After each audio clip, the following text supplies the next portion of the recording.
यह कार्य यात्रा 14 अप्रैल दिन गुरुवार को प्रारंभ हुई है ग्राम बलियारा बोरा धमतरी जिले से। वह परिवर्तन यात्रा आज दिनांक 29 अप्रैल 2022 को आज आपके ग्राम बोडरा कस्बी में पहुंची है। यह परिवर्तन यात्रा में हमें आपके ग्राम से यह आंदोलन को सहयोग भी प्राप्त हुई।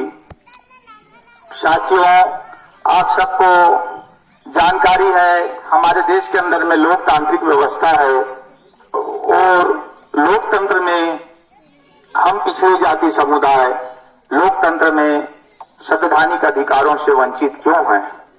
इस देश के अंदर में लोकतंत्र को आए 73वां वर्ष चल रहा है और 73 वर्ष बाद में भी यह समुदाय पिछड़ी जाति समुदाय अपने संवैधानिक अधिकारों को अब तक नहीं समझ सका। साथियों, आप सबको जानकारी है, ज्ञात है, भारत में लोकतंत्र आने के पहले हमारे देश के अंदर में राजतंत्र थी। राजतंत्र जब हमारे देश के अंदर में थी उस समय हम पिछड़ी जाति आदिवासी अनुसूचित जाति समाज के साथ में जानवर से बदतर बर्ताव की जाती थी।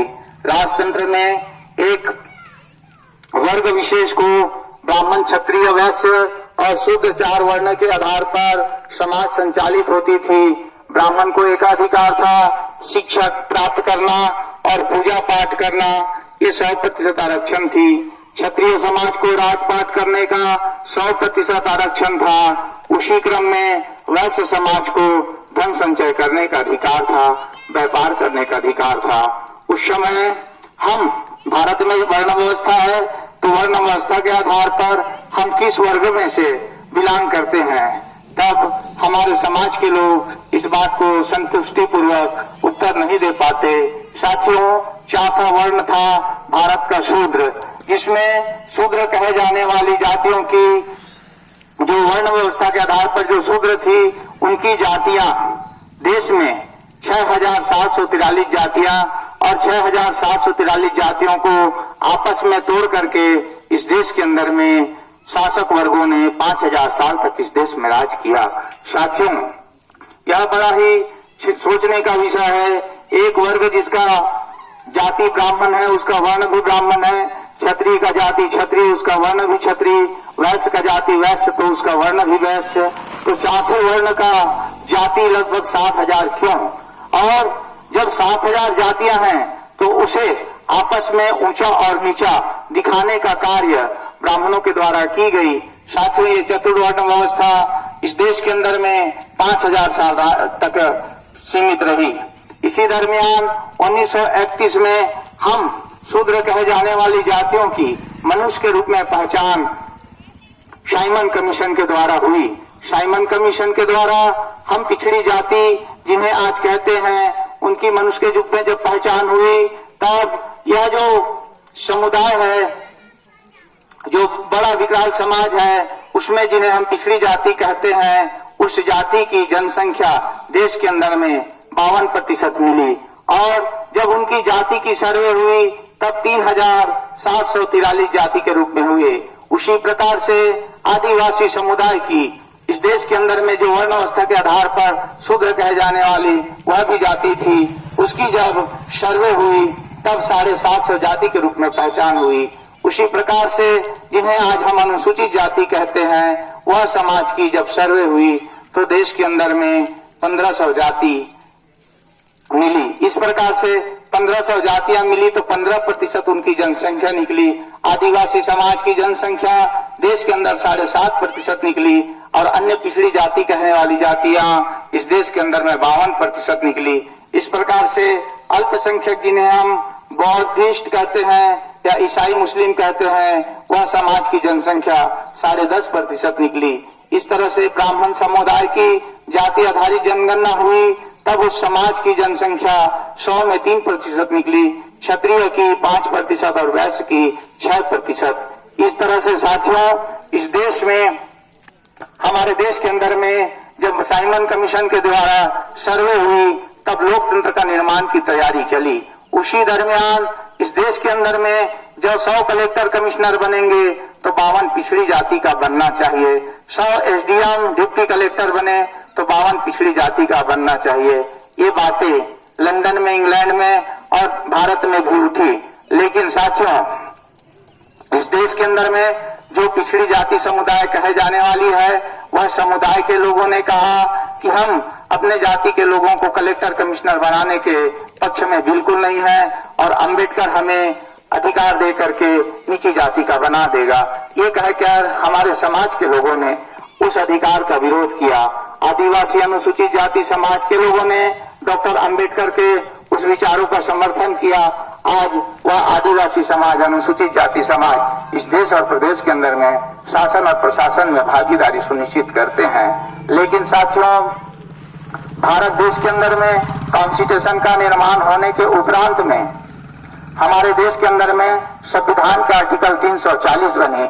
हमारे समाज के लिए एक विशेष प्रबंध की गई संविधान में कि जब यह पिछड़ी जाति समुदाय को आज अपने हक अधिकार की बातें समझ नहीं आई, लेकिन जिस दिन उनको संवैधानिक हक अधिकार, मौलिक हक अधिकार की बातें समझ आएगी, उस दिन यह समाज हक अधिकार को शांतिपूर्वक आंदोलन चला करके अपने अधिकारों को प्राप्त कर सकता है।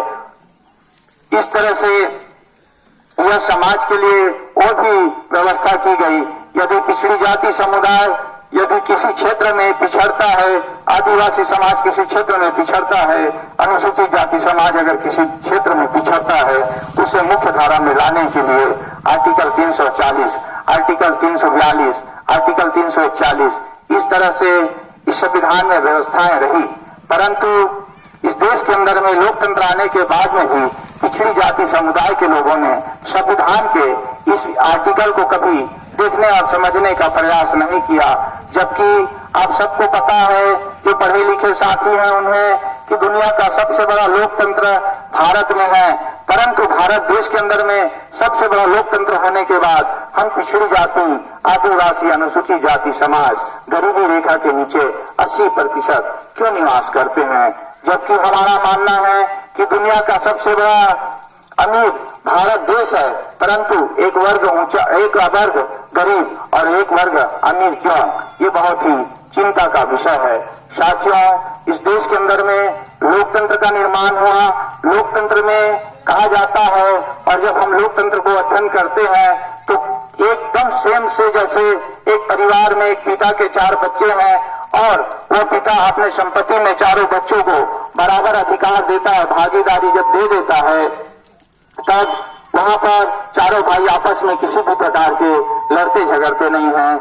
इस तरह से सुखमय जीवन यापन करते हैं। साथियों, यदि कोई पिता अपने बच्चों को, अगर एक बच्चा या 2 बच्चे को अपने संपत्ति में बिल्कुल अधिकार ना दे, तो वह उसका बच्चों का जीवन एक झोपड़ी बनाने में पूरा लग जाता है। लेकिन एक झोपड़ी भी, अच्छे से मकान भी व्यक्ति बना नहीं पाता, न तो अपने बाल बच्चों को अच्छे से पढ़ा लिखा पाता है। यह स्थिति इस देश के में अंदर में हम पिछड़ी जातियों की भी रही। आज डेमोक्रेसी आने के बाद में हमारे समाज के लोगों ने उस समय संवैधानिक अधिकार का विरोध किया, लेकिन इस देश के अंदर में अपने अधिकारों का विरोध करने के उपरांत में 73 वर्ष बाद में भी लोकतंत्र आने के अपने समाज के बच्चों को उच्च शिक्षा तक पढ़ा तो लिखा तो देते हैं, लेकिन पढ़ाने लिखाने के बाद उन्हें संवैधानिक अधिकार अब तक अप्राप्त क्यों होता है? उसका कारण एकमात्र है कि हम लोगों ने उस समय संवैधानिक अधिकारों का विरोध हमारे बाप दादा ने किया था। उन्हें पता नहीं था कि संवैधानिक अधिकारें क्या होती है। इसका आज भी हमारे देश के अंदर हमारा समाज भोगते नजर आ रहा है। साथियों, आप सबको ज्ञात होगी 1989 में अन्य पिछड़ा वर्ग समाज के संदर्भ में संसद के पटल पर एक बात रखी गई थी। इस देश के अंदर में पिछड़ी जाति कहे जाने वाली जातियां लगभग 52% निवास करता है, परंतु इस देश के अंदर में ऐसा प्रतीक होता है कि यह पिछड़ी जाति समुदाय को जनसंख्या के अनुपात पर प्रतिनिधित्व नहीं मिला। ऐसा प्रतीक होता है कि हमारे देश के अंदर में आज भी राजतंत्र बरकरार नजर आती है। साथियों, संसद के पटल पर उस समय संसद में एक आयोग की गठन हुई। उस आयोग का नाम था मंडल कमीशन। मंडल कमीशन में यह व्यवस्थाएं बनी कि इस देश के अंदर में जो पिछड़ी जाति कहे जाने वाली जातियां हैं, उनकी जाति आधारित जनगणना की बात आई और इस देश के अंदर में पिछड़ी जाति 1931 में जो 52% जनसंख्या निवास करती थी, उन्हें अब लोकतंत्र में 40 साल बाद में भी क्यों ना सही उनको अधिकार मिलना चाहिए। साथियों, ये बातें संसद में बड़े जोर शोर पर चली और मंडल कमीशन के जो हमारे समाज के लोग हैं, वह समाज के समर्थन में उस समाज के बच्चों को कलेक्टर कमिश्नर बनाने के लिए, उनको एसपी डीएसपी थानेदार तहसीलदार शिक्षक पटवारी वकील बनाने के लिए रही। उद्योगपति व्यवसाय में, खेती में, व्यापार में, सभी क्षेत्रों में आगे बढ़ाने के लिए रही। परंतु साथियों, उसी समय सामान्य वर्गों के द्वारा या पिछड़ी जाति समुदाय के विरुद्ध में सुप्रीम कोर्ट में उच्च जाति के द्वारा एक याचिका लगाई गई। उसमें उस याचिका में कहा गया कि इस देश के अंदर में कोई छोटा और कोई बड़ा नहीं रहेगा, सब समान हो जाएंगे, तो हम उच्च जाति का सम्मान कोई कैसे करेगा। ऐसे में हम उच्च जाति का अस्तित्व ही खत्म हो जाएगी देश के अंदर में, ये कहते हुए सुप्रीम कोर्ट में याचिका लगाई गई। याचिका स्वीकार हुई और कुछ ही दिनों के बाद में सुप्रीम कोर्ट के द्वारा निर्णय लिया गया कि पिछड़ी जाति समुदाय को 52% अधिकार दिया नहीं जा सकता। इसलिए इस देश के अंदर में 100% आरक्षण की व्यवस्था नहीं होगी। जनसंख्या के अनुपात पर हम संवैधानिक अधिकार देने से इनकार करते हैं, ये कहते हुए इस देश के अंदर में 50% ही मात्र आरक्षण होगी। साथियों, 50% आरक्षण इस देश के अंदर में सुप्रीम कोर्ट के द्वारा सेंट्रल गवर्नमेंट को आदेश किया गया। अब हम चले अपने छत्तीसगढ़ राज्य की ओर। जब छत्तीसगढ़ राज्य की स्थापना हुई, तब हमारे प्रदेश के अंदर में 100% आरक्षण में से सामान्य वर्गों के लिए 50% आरक्षण सामान्य वर्गों के लिए सुरक्षित रखी गई। उसी प्रकार से आदिवासी समाज छत्तीसगढ़ के प्रदेश के अंदर में 32% निवास करता है, वह समाज की 32% आरक्षण सुरक्षित रही। उसी प्रकार से अनुसूचित जाति समाज, जिनकी जनसंख्या छत्तीसगढ़ में 12% है, वह उनकी अधिकार आर्टिकल 342 बराबर सुरक्षित रही। अब सवाल यह आती है कि छत्तीसगढ़ में हम पिछड़ी जाति समुदाय, जिन्हें साहू समाज, कलार समाज, यादव समाज, केवट समाज, लोहार समाज, इस तरह से 64 जातियां निवास करती है, उनकी जाति छत्तीसगढ़ में 53% निवास करती है। परंतु यह 53% वालों को मात्र 6% सरकारी नौकरियों में ही मात्र प्राप्त हो पाती है। अब साथियों, अब समझे हम 50% जो आरक्षण है इस देश के अंदर में, इस प्रदेश छत्तीसगढ़ प्रदेश के अंदर में, वह आरक्षण किसके कोटे पर जाती है, ये भी बड़ा ही चिंतन का विषय है। क्योंकि पिता के संपत्ति में जब हिस्सेदारी की बात आती है, अगर कोई एक कटोरी, एक चम्मच अगर कोई एक छोटा बेटा या बड़ा बेटा को मिल जाता है तो विवाद खड़ा हो जाती है। परंतु हमें यह बात को जानने का प्रयास हमारे समाज ने कभी नहीं किया कि वह 50% जो आरक्षण है वो किसके कोटे पर जाती है।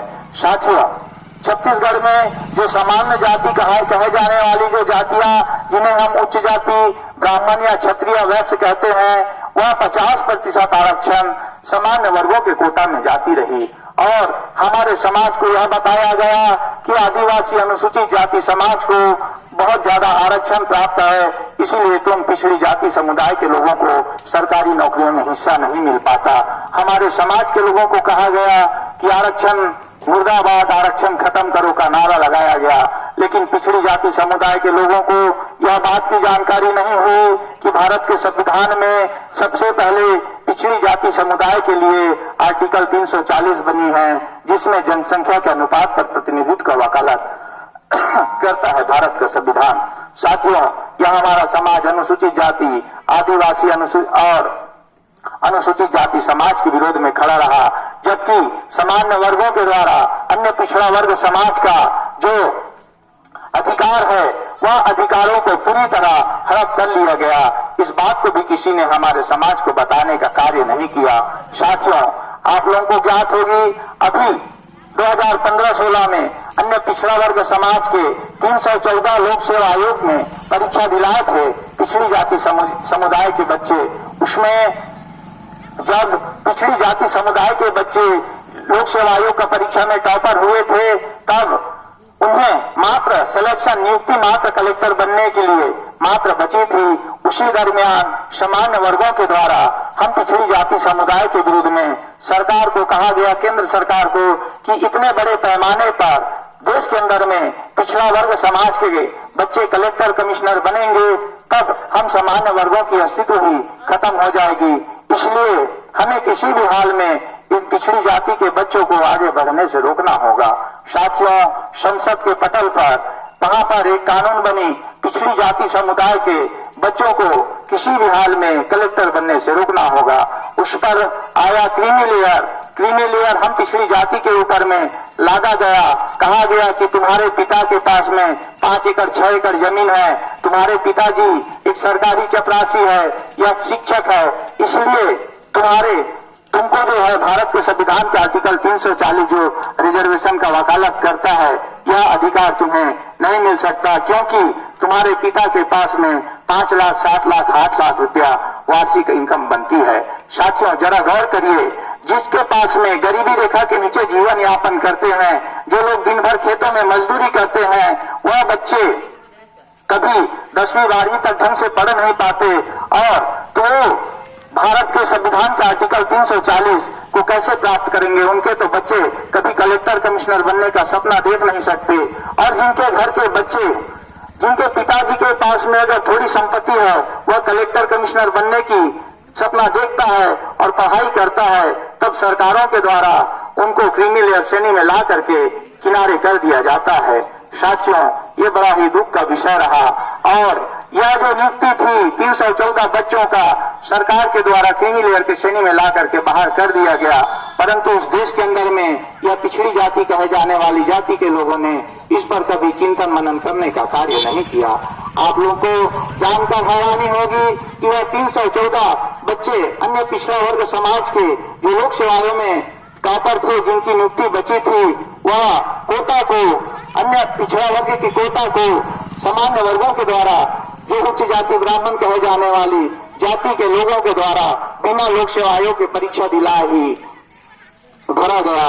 उन्हें बिना परीक्षा दिलाए ही देश के सरकारों के द्वारा कलेक्टर बनाया गया। परंतु इस संदर्भ में भी हमारे समाज के अंदर में कोई चेतना नहीं आई, किसी भी प्रकार का चर्चा नहीं हुआ। साथियों, आप लोग को बताते हुए हमें बहुत दुख हो रहा है कि जो 314 बच्चे लोक सेवा आयोग का परीक्षा दिलाए थे, उसमें से 40 बच्चे आज तक आत्महत्या करके मर गए। 6 साल 7 साल के अंदर में उसमें से 7 बच्चे भारत देश के अंदर में अन्य पिछड़ा वर्ग में से साहू समाज का रहा। उस संदर्भ में भी इस समाज में कभी किसी भी प्रकार की हलचल नहीं हुई। साथियों, अब हम आगे चलें छत्तीसगढ़ की ओर। आप सबको ज्ञात होगी, अभी 2019 में अन्य पिछड़ा वर्ग समाज के संदर्भ में छत्तीसगढ़ सरकार ने पिछड़ी जाति समाज को 27% आरक्षण देने की घोषणा किया था। 15 अगस्त 2019 को पिछड़ा वर्ग समाज को 27% आरक्षण देने की जैसे ही घोषणा किया, और 22 अगस्त को 2019 में सामान्य वर्गों के द्वारा बिलासपुर में पुतला दहन किया गया। कल्पना करिए, हम पिछड़ी जाति के लोगों ने कभी भी सामान्य वर्गों के गरीब सवर्ण के नाम पर केंद्र सरकार के द्वारा 10% आरक्षण की घोषणा की गई, हमने कभी उसका विरोध नहीं किया। हमारे समाज ने सामान्य वर्गों को, जो पिछड़ी जाति का हिस्सा भी 45-48% खा गए देश के अंदर लोकतंत्र आने के 73 वर्ष बाद में भी, उसका भी हमारे समाज ने कभी विरोध नहीं किया। जैसे ही साहू समाज, यादव समाज, केवट समाज, धोबी समाज, इस प्रकार से विभिन्न समाज के बच्चों को जैसे ही 27% आरक्षण की घोषणा हुई, उनके पेटों में दर्द हुई और हमारे समाज का पुतला दहन 22 अगस्त को की गई। और 21 याचिका हम पिछड़ी जाति समुदाय के विरोध में हाई कोर्ट में लगाई गई कि पिछड़ी जाति समुदाय को किसी भी हाल में उनका अधिकार नहीं मिलना चाहिए। साथियों, बात यहीं तक नहीं रही, हमें जो है 22 अगस्त को ही रात्रि में लगभग 11:30 बजे इसकी सूचना मिली।